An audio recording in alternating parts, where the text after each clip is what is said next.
She is beauty, she is grace, she'll bring you to Valhalla, the resting place. Welcome to WatchMojo.com, and today we will explore the comic book origins of Valkyrie.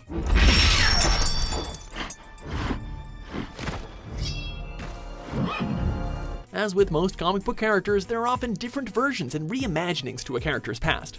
We've chosen to primarily focus on the storyline which unfolded in The Defenders Volume 1, Issues 4, 66-68, 107-109, and 2012's The Fearless, Issues 4 and 12. Brunhilde, aka Valkyrie, was created by Marvel artist John Buscema and writer Roy Thomas, basing her on the Germanic and Norse mythological figure known as Brunhilde, the Shield Maiden. In the Marvel Universe, Valkyrie hails from Asgard and is a widely respected and honorable warrior. She was chosen by the Allfather, Odin, to be the leader of the Valkyrie, a group of Asgardian warrior goddesses riding on winged horses, with the purpose of carrying the souls of fallen warriors from the battlefields to the afterlife.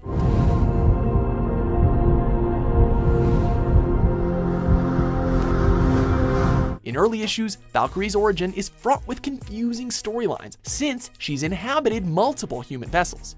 Even Valkyrie's first appearance in 1970's Avengers number 83 is deceptive, as this Valkyrie is actually Amora the Enchantress posing as Brunhilde to create conflict between the female and male members of the Avengers.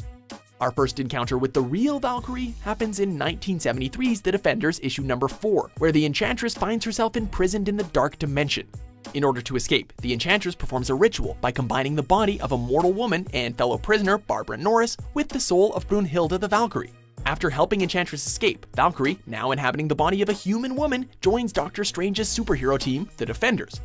Brunhilde the Valkyrie spent many years as an important member of the Defenders, where she learned to tolerate and admire her male teammates. In 1978's The Defenders number 66, she plays an instrumental role both on the battlefield and behind enemy lines.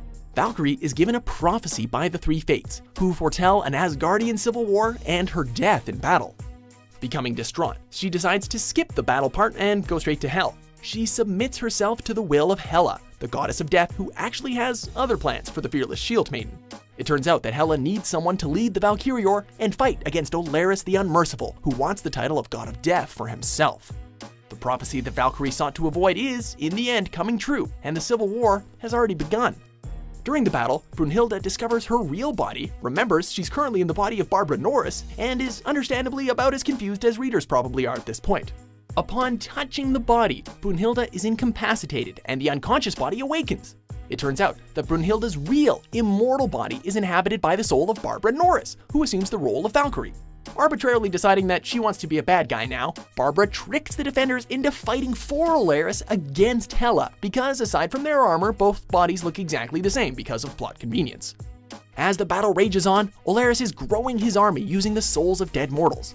Eventually, Brunhilde, still in Barbara Norris's body, awakens and makes a daring escape, fighting a dragon along the way. Possessing a strong army of human souls, Olaris rallies against them to fight Hela, claiming that she is the one responsible for their deaths. When Brunhilde reappears, the Defenders realize that they've been fooled by the fake Valkyrie and quickly join the real one to fight on Hela's side. Olaris is defeated, and as punishment, Barbara Norris, still in Brunhilde's body, is sent to the underworld of Niflheim. It turns out that the death Brunhilde witnessed in the Fates prophecy was actually Barbara in Brunhilde's body, because apparently she can't tell them apart either. But wait, there's more.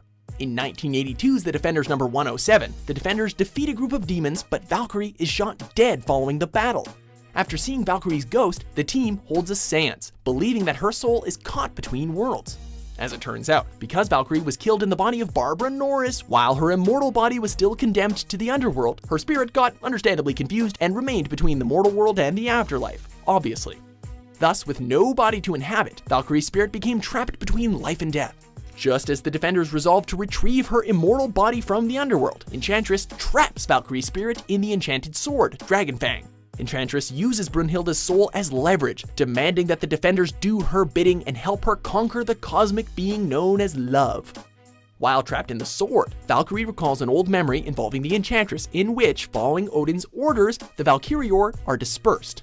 The Enchantress comes along and promises new opportunities for the idle Valkyrie. Valkyrie quickly realizes their conflict of interest and confronts the evil Enchantress. Enchantress reveals that she's been siphoning pieces of Valkyrie's life essence for her own nefarious purposes, thus explaining how Valkyrie ultimately wound up in a mortal's body. Back in the present day, Enchantress, deciding to kill Valkyrie once and for all, has stolen Valkyrie's real body along with Barbara's spirit from the underworld and plans to destroy them both. The plan backfires when Love takes pity on Barbara Norris and frees her soul, taking it to a higher plane of existence. Now that the body is empty, Brunhilde's soul takes control of it and fights the Enchantress. Finally, after years of being under Enchantress's mercy, Valkyrie gets her revenge by having Enchantress's soul trapped in the Globe of Souls. Ain't karma a bitch, I guess. Valkyrie has spent much of her comic book career flying under the radar. While she has spent some time as one of Captain America's secret Avengers, one of her most defining moments came in the 2011 Marvel storyline Fear Itself, where she is once again forced to choose between her loyalty to Odin and her duty to the mortal world of Earth. Valkyrie is commanded by Odin to collect powerful Asgardian relics called the Serpent's Weapons before the Red Skull's daughter, Sin, can use them to destroy Earth.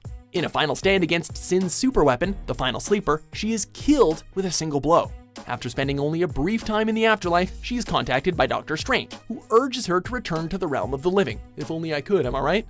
Valkyrie comes back to Earth with the Valkyrie ore and successfully dismantles the Final Sleeper and ultimately foils Sin's plans. In the aftermath of Fear Itself, Valkyrie assembles and leads her own team of defenders in 2013's The Fearless Defenders. You'd think that someone as strong and fearless as Valkyrie would feature more prominently in the Marvel Universe.